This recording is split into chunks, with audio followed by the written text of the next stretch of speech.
आज का मुद्दा हमारा ये है कि आस्था के नाम पे आस्था, धर्म और राजनीति ये विषय है जो आज ये बहुत ही संवेदनशील विषय है। जो बातें हम यहाँ पे रख रहे हैं, सभी से हम अनुरोध करते हैं कि इन बातों को ही रखा जाए जनता के बीच में, क्योंकि आजकल कुछ बीच में काट उठ के भी प्रदर्शित किया जाता है। और हमारा ये कहना है कि राजनीति और आस्था, धर्म ये जब से एक साथ हो रहा है तब से हमारे देश में प्रॉब्लम हो रही है। हम किसी भी धर्म आस्था के खिलाफ नहीं है, हम व्यवस्था के खिलाफ हैं जिससे घोटाले हो रहे हैं।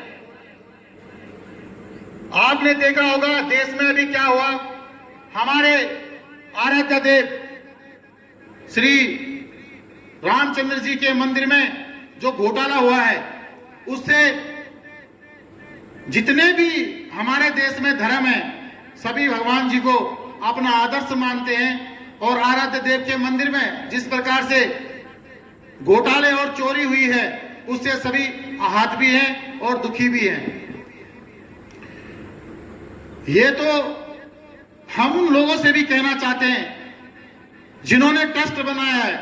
आप कहोगे छोटी मुंह बड़ी बात, लेकिन जब इनको पता था कि पूरे देश 140 करोड़ देशवासियों की आस्था का केंद्र ये मथुरा, ये अयोध्या राम मंदिर है, तो यहाँ पे जो अकाउंट्स का, सभी जगह अकाउंट्स का लेखा जोखा सरकार द्वारा हमें पता है होता है, लेकिन यहाँ पे ऐसी सिक्योरिटी क्यों नहीं रखी गई कि जो व्यक्ति वहां से सुनने में आए कि सोने की रामचंद्र मानस की पुस्तक, जो एक गुजरात के व्यक्ति हैं, उन्होंने अपने पूरे जीवन की कमाई उस मंदिर को दान दे दिया और वो चोरी हो गया वहां से। और 200 जो चांदी की ईंटें, तो इतनी बड़ी, अगर इतनी बड़ी भी चांदी की ईंटें रही होंगी तो कहीं ना कहीं वो व्यक्ति अपने जेब में, अपने थैले में कहीं ना कहीं तो ले गया होगा। क्या सीसीटीवी नहीं थे वहां पे, या कुछ इस प्रकार की वहां पे क्या सुरक्षा थी कि जो उनकी चेकिंग नहीं हो रही थी आने जाने का? तो इसी को मद्देनजर रखते हुए जितना आज हम दुखी हैं, आहत हैं इन घोटालों से, शायद ही कभी सनातन धर्म इतना आहत हुआ होगा। आज अयोध्या नगरी के जो वासी हैं वो भी पीड़ित हैं और दुखी भी हैं। वो भी कह रहे हैं, हम सोशल मीडिया के माध्यम से देख रहे हैं कि इतना दुखी हम कभी नहीं रहे। हम पे एक धब्बा लग गया है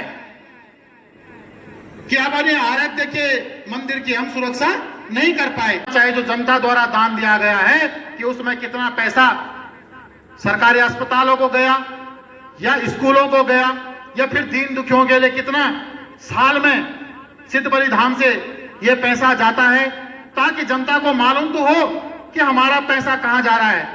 सिद्ध बलि धाम पूरे कोरदार की आस्था नहीं, बल्कि मैंने यहां से श्रद्धालु दिल्ली से भी वनडे के लिए आते हैं और भगवान सिद्ध बलि धाम में उनकी ऐसी आस्था है कि बढ़ चढ़कर अपना दान देते हैं। जो वहां पे भंडारा होता है उसका तो आप कहीं भी सर्च कर लीजिए कि 2 साल में भी नंबर नहीं आता है।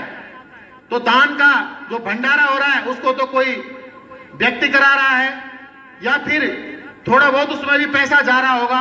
सिद्ध बलि धाम के ट्रस्ट का हम मानते हैं, सब कुछ वहां पे अच्छे तरीके से चल रहा है, लेकिन जनता जो देश में ये घोटाले हुए उसके बाद प्रकरण आता है हमारे बद्रीनाथ धाम का, उससे हम चिंतित हुए हैं कि कहीं हम पे भी और हमारे नगर पे भी ये लांछन न लग जाए। इसलिए आज की प्रेस कॉन्फ्रेंस रखी है कि पारदर्शी तरीके से इस पैसे का जो लेखा जोखा है और जो सिद्ध बलि धाम ट्रस्ट जो कार्य करती है अपने इस दान के पैसे से कम कोरदार के नगरवासियों को तो पता होना चाहिए। यही आज का हमारा मुद्दा था। इतना कहते हुए मैं अपने शब्दों को विराम देता हूं।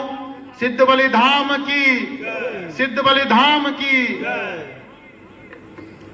जितने भी हमारे पूरे कोरदार नगर, चाहे कोई भी धर्म का यहाँ रहता हो, सबके कुल देवता है और आराध्य है। आपने देखा होगा एक छोटी सी जूस की दुकान लगाते हैं, उस पर भी क्या लिखते हैं, श्री सिद्धबली नाम लिखते हैं। तो हमारी इतनी आस्था है। तो कल कोरदार की जनता भी आपको अपने को अपमानित न समझे, इसलिए हम कहते हैं, हम वो लोग हैं कि फिर पर शायद हो तो क्या जब चिड़िया चुग गई खेत, उससे पहले ही हम सचेत करना चाहते हैं। हमारी कोई ऐसी मंशा नहीं है कि हम किसी भी जो वहां पे कर्मचारी है, जो भी वहां पे काम कर रहा है, दिन रात मेहनत करके आस्था को बनाया हुआ है, उसको अब हमारे शब्दों से कोई